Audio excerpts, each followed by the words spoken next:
บางทีเธอจะยอมใจเย็นๆและฟังฉันสักหน่อยบางวันที่ไม่เจอสวัสดีครับวันนี้นะครับผมน้องต้นนะครับจะมาตีกลองเพลงรักติดไฟแดงเฮ้ยตีกลองเพลงรักติดไซเรนเฮ้ยถูกแล้ว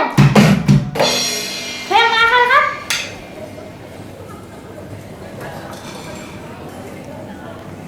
แดบ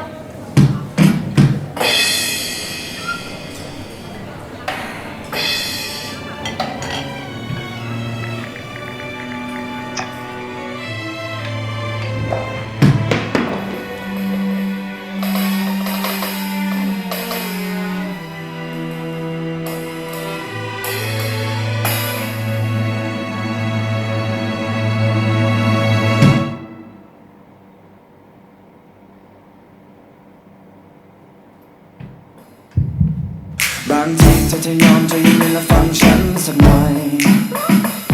บางวันที่ไม่เจอทำให้เธอต้องเงียบเหงาบ่อยๆไม่จริงไม่เลยยังไม่เคยจะไปหาใครๆที่อย่าไปคิดอะไรก็อยากให้รู้เอาไว้ก่อนนั้นเธอจะทำอะไรเธอใจรู้สักก่อนตอนนี้เธอจะทำอะไรฉันใจหายตลอดไม่รู้ไม่ลาและไม่เคยใจฉันยังไงก็จะไม่คิดอะไรแต่ฉันคิดได้ไหมตอนที่เครื่องมันหันไม่อย่างนั้นก็เน็ตด่าเฟซมันลบก็ไลน์ด้วยคิดมากอยากสื่อสารไม่ต้องพึ่งนกพิราบแค่คิดจะจำแค่นั้นฉันก็ทราบจะไปอยู่ตรงหน้าจะไปหาแน่ๆเธอจะอยู่ที่ไหนจะเปิดไซเรนไปหาเธอแน่แค่คิดถึงฉันเอาไว้ไม่ได้อยากถามแต่แค่อยากรู้ว่าเธอยังรักฉันไหมอยู่ใกล้แค่นี้แต่เหมือนเธอนั้นห่างไกลแสนไกลใจเธอวันนี้ไม่เป็นของใครหาไม่เจออยากอธิษฐานให้ปาฏิหาริย์วันนั้นกลับมาได้ไหมมีเธอมีฉันไม่ว่าเรานั้นจะอยู่ที่ใดแค่หลับตาลงลืมตาเมื่อไร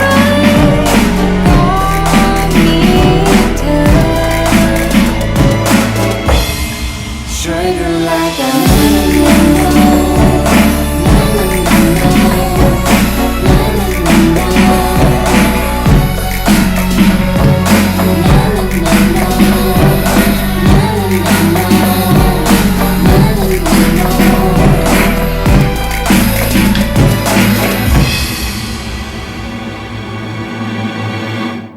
ก็เธอยังเป็นเธอคนเดิมๆที่ชอบคิดไปเอง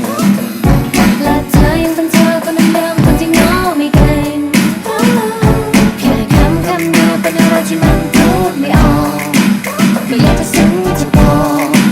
แต่เธอต้องวอนไหมโอ้ทุกคืนมันแห้งไม่อย่างนั้นก็เน็ตด่าเฟซมันลบก็ไลน์ด้วยอย่าคิดมากอยากสื่อสารไม่ต้องพึ่งนกพิราบแค่คิดจะจำแค่นั้นฉันก็ทราบจะไปอยู่ตรงหน้าจะไปหาแน่ๆเธอจะอยู่ที่ไหนจะเปิดไซเรนไปหาเธอแน่แค่คิดถึงฉันเอาไว้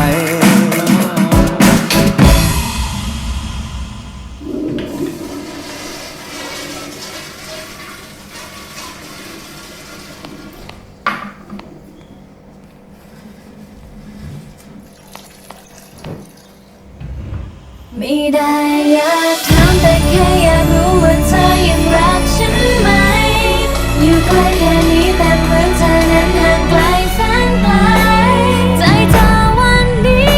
ไม่เป็นของใครหาไม่เจออยากอ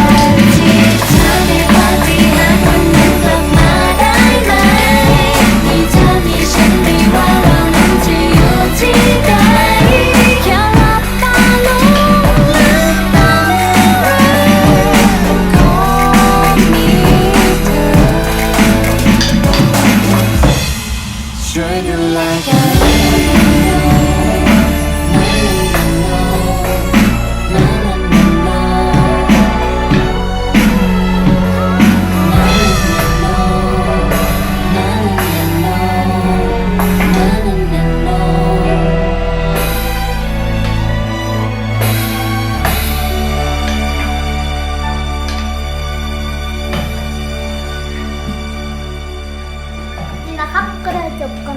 นะครับกับเพลง